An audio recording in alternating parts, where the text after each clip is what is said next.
Hello guys, welcome back to another mini vlog. So as I said Sunday, to Sunday my morning uthi kine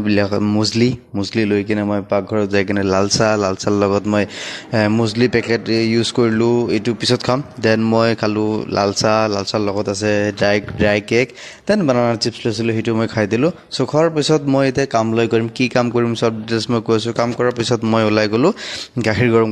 gorom korlu tar logot moi add korlu ki musli. So musli tu moi jetu recently লৈছিলো yoga baro musli হয় হেতু আপোনালোকে পাই যাব মাৰ্কেটত so এটো মই চাপাগুৰি পৰা লৈছিলো সো musli এড কৰাৰ পিছত এটো মই থৈ দিয়াৰ পিছত এটো পিছত খাম দেন ম্যাঙ্গো খালো কাৰণ ঘৰৰ আম গাছ আছে সো ঘৰৰ আমবোৰ বহুত টেষ্টি হয় একদম পকা সকা নাই বঢ়িয়াকে খালো ইয়াৰ পিছত লাগে যে মোৰ মেইন কাম যেটো হল তামুলৰ পুলি ৰুবলৈ ঠিক আছে সো পুৰা এৰিয়াটো মই ভালকে ঝাৰু মাৰি সাফা কৰিলো বাৰিষাৰ দিন আছিল অলপ মেঘ আছিল সো এটো মই ভালকে সাফা কৰিলো সাফা কৰি কেনে এইবোৰ দেখাছে পুৰা তামুল এইবোৰ মই পুলি